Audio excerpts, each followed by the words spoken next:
communication.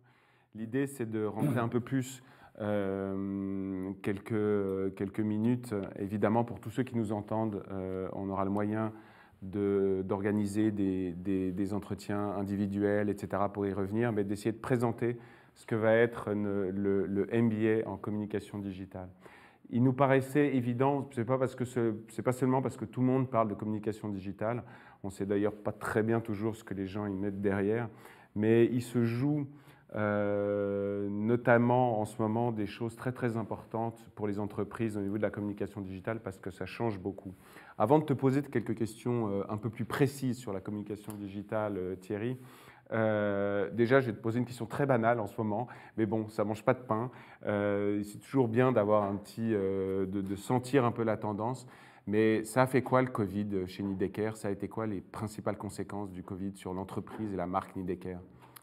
Alors sur l'entreprise, ça a définitivement affecté les entreprises comme partout. On a dû se mettre en effectif réduit, on a dû repenser les choses, on a dû revoir toute notre stratégie globalement. On a la chance d'être un groupe aujourd'hui basé à Rolle et ce groupe a plusieurs marques et on a une présence qui est très internationale. Donc forcément, aujourd'hui, on doit jongler entre ce qui se passe aux États-Unis, ce qui se passe au Japon, ce qui se passe en Chine, ce qui se passe en Australie, ce qui se passe en Allemagne, en France, en Suisse. Et cette crise nous a aussi appris qu'en fait, on vivait vraiment dans un monde à plusieurs vitesses. Et voilà, il y a des pays où les stations sont complètement ouvertes, comme en Russie, aux États-Unis, au Japon. Il y a des pays comme en France, malheureusement, où tout est fermé. Donc les marchés fluctuent, avancent complètement différemment. Nous, la chance qu'on a, comme je l'ai dit, c'est qu'on a plusieurs marques, on est bien présent dans tous ces pays. Donc on a réussi aussi à nous adapter, à pouvoir justement essayer de trouver les moyens de pouvoir apporter des réponses en fonction de la situation qui est différente dans chaque pays. Et moi, ça me fait rebondir exactement sur la question que je voulais te poser ensuite. C'est-à-dire que, en fait, tu nous expliques là que tu as pu t'adapter à la demande particulière, finalement, qui est aux situations singulières de chaque pays et en Suisse, c'est de chaque canton presque. Et j'ai l'impression que la communication et ce qu'on est en train de vivre dans la communication digitale, c'est un peu la même chose. C'est-à-dire que mon sentiment, et c'est une question que je te pose, hein, mon sentiment c'est qu'en fait, le sport d'ailleurs a beaucoup vécu à l'ère du mass média et de plans médias très très impressionnants, et qu'en fait on s'oriente vers une capacité de ciblage extrêmement forte, et donc vers des contenus extrêmement qualitatifs. Est-ce que tu as cette impression aussi, et comment ça se joue chez toi? Quel est ton sentiment par rapport à ça?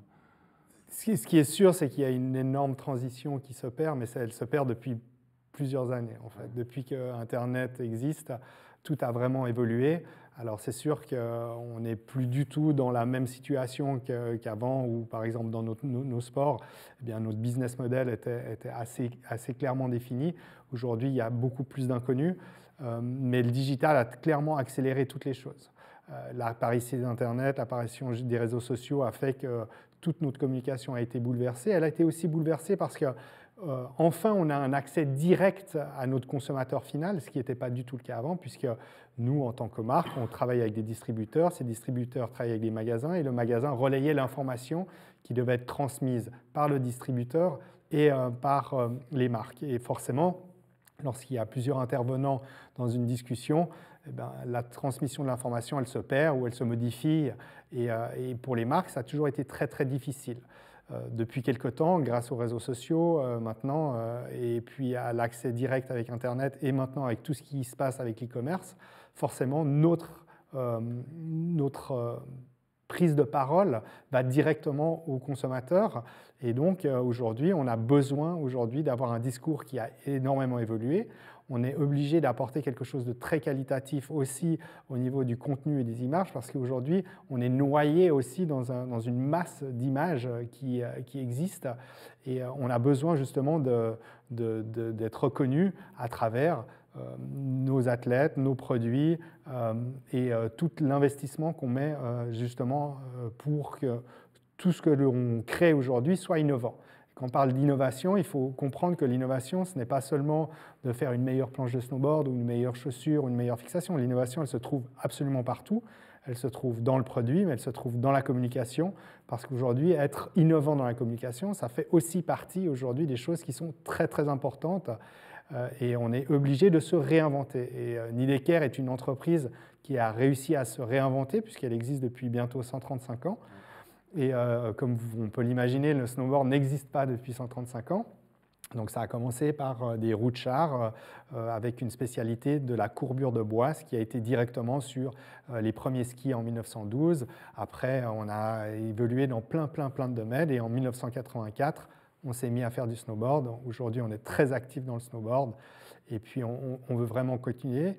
Et c'est un effort de tous les jours de justement avoir cette innovation, et je pense que en tant que Suisse, avec cette manière de penser qui est vraiment ancrée dans nos veines, eh bien, on a envie d'apporter de la qualité, de l'innovation. Et aussi, c'est pour ça que pour moi, SMS est vraiment une école aujourd'hui qui combine la passion et ces valeurs-là. Et c'est très intéressant, en tout cas pour moi en tant qu'intervenant externe, de pouvoir être actif dans cette école.